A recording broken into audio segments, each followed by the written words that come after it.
चलो भाई देखो अब मैं क्या करता हूँ।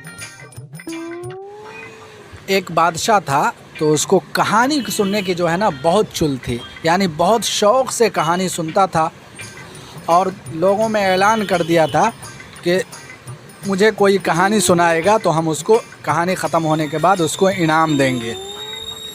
लोगों में मशहूर हो गया, लोग आया करते थे और कहानी सुना करके जो है उसको चले जाया करते थे, लेकिन किसी को इनाम नहीं देता था। उसकी वजह ये थी कि कहानी के अंदर जो है जब कोई कहानी सुनाता तो इसको फिर करने की आदत थी इसको, यानी कि और कहानी के बीच में कहानी ख़त्म भी हो जाती थी। लोग कहते भी थे कि बादशाह सलामत कहानी ख़त्म हो गई है, उसके बाद भी ये जो है ना फिर करता रहता था और उसको बेवकूफ़ बना करके, कहानी सुनाने वाले को बेवकूफ़ बना करके भेज दिया करता था।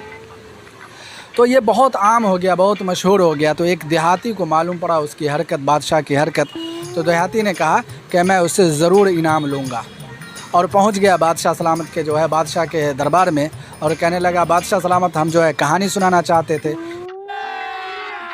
अभी मजा आएगा ना भिड़ो। तो ये तो शौकीन था ही, सारा काम धंधा छोड़ करके कहानी सुनने में के लिए तैयार हो गया कि आओ जल्दी कहानी सुनाओ। तो कहानी वाला जो है बैठा और कहानी सुनाने लग गया कि कहने लगा पहले कि बादशाह सलामत एक बहुत बड़ा जंगल था। तो बादशाह बोला फिर। तो उस जंगल में एक नहर था। तो बादशाह बोला फिर।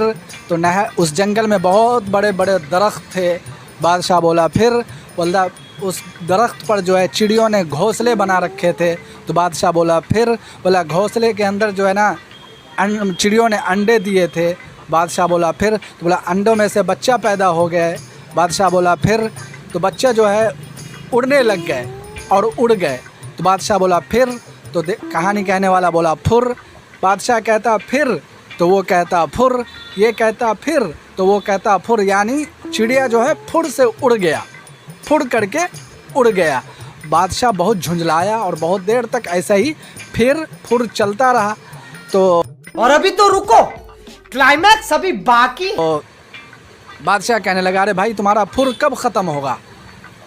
तो कहानी कहने वाला बोला कि बादशाह सलामत जब आपका फिर ख़त्म हो जाएगा और मुझे इनाम मिल जाएगा तब मेरा फुर ख़त्म हो जाएगा, मेरा फुर ख़त्म हो जाएगा, वरना इसी तरीक़े से जो है सारे जंगल के परिंदों को फुर करके उड़ाता रहूँगा।